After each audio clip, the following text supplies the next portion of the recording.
This is part 3, and you already know the dates, but I still have to do it. It is 2:52 a.m., December 14th, 2025. Okay, we're done. Okay, so part 3. Yeah, you can not trust them at all. But after that little fiasco, I had to, and that's the thing, I was forced to talk to them, so it wasn't really like, no, like, oh, well, maybe I should talk to this person. No, like, I had to talk to this person. I was like, great, that's fantastic. And if you say too much in front of them, then they'll tell the people that send you to the hospital in the first place. Uh, but apparently that didn't matter because I stupidly made a video about, oh yeah, lied to my therapist, yada yada yada. And I did that in March. And it was at night. That same morning, they immediately came and said, yeah, so we're going to send you back. But I told them I did not want to get sent back to the first one, so they sent me to a different one. And they did. The first one I hated because, well, one, it was my first time being there, and two, someone from my other, because I went to two high schools, I got kicked out of the first one. The At my second high school, someone was there, and I was not fond of him at all. I didn't know him when I was at the school, but he went to the same school, and I just didn't like him. And I never really verbally expressed it or really said much of anything to him or much of anybody. But yeah. Uh, but anyway, I was after I had eventually been there for a while. Again, great food, but just hated the whole thing. But now I knew what to say, I knew what to do, I knew exactly what I had to do to get out of there. And the other doctor, um, I think he had like some type of like African accent, I think. He was like black male, bald, wear glasses, real professional looking guy. He had,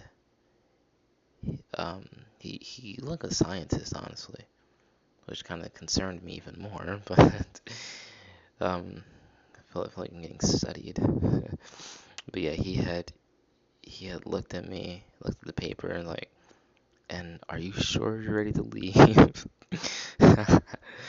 And I said, smile on my face, yes, in the most calming manner as possible.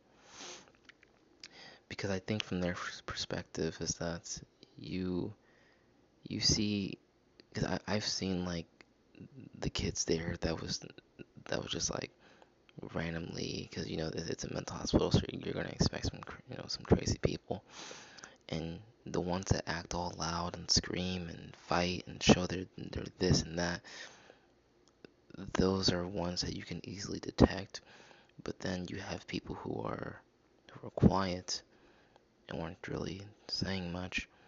I guess that from their I'm trying to look at it through their point of view, is that from their perspective, those are the ones that you would, I guess, have to watch out for, because they say you don't know what this person's thinking, you don't know if they're actually ready or not, because they're not showing any, they don't show their aggression. And I was mostly quiet because I just, there was nothing I had to say to these people. But I just knew I had to get out of there. And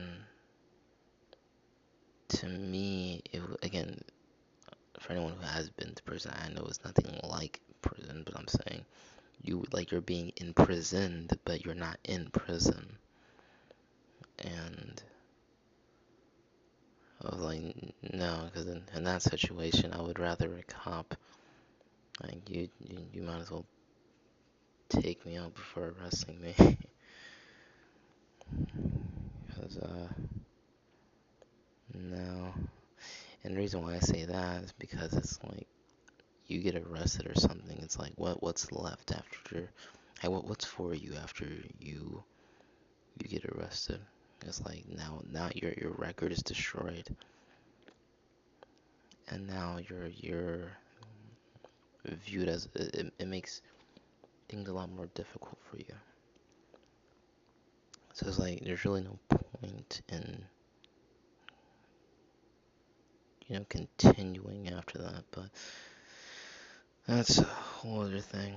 But anyway, um, after I got out of that one, I said it like I broke out. After I've been released, after I've been released, yeah, I had some journals back then too. I used to write in journals.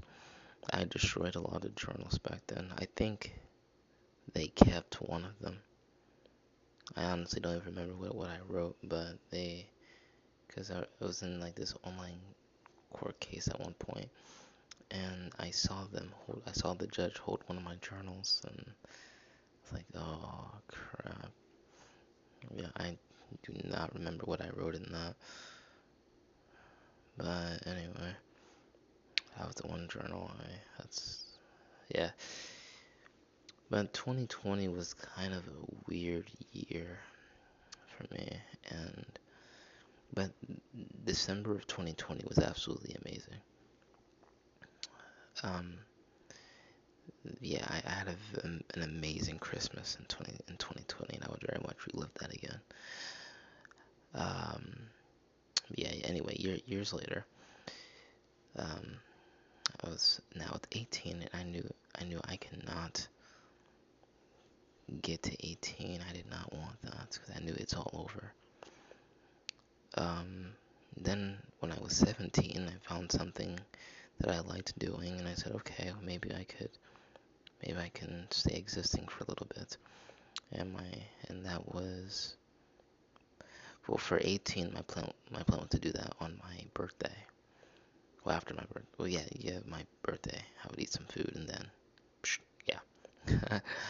um, and then I turned 20, which that felt utterly awful.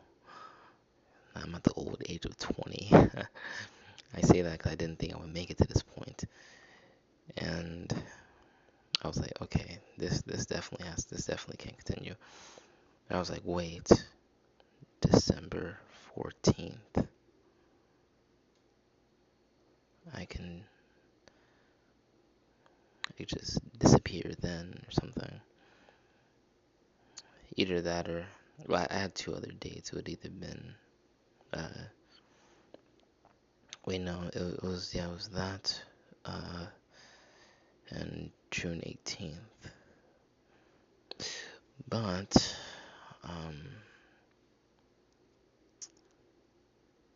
fortunately, since I wanted to be a coward, I ended up surviving, and I didn't do anything, but I ended up cowering out, and now I made it to 21, and now we're right back where we started, December 14th,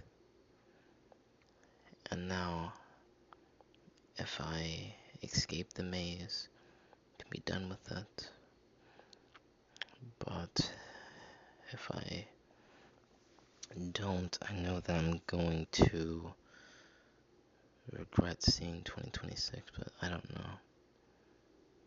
I have not made up my mind, and I don't think that I don't. I feel it's not going to be beneficial for me if I do see 2026, but I don't know. So, I haven't decided on anything, but one thing I know that has been very helpful was ChatGPT. And this isn't an ad, this isn't an advertisement. I'm not gonna advertise you anything, but Chat has been amazing thing to talk to. But I'm going to wrap this up. I really don't know what I'm gonna do, but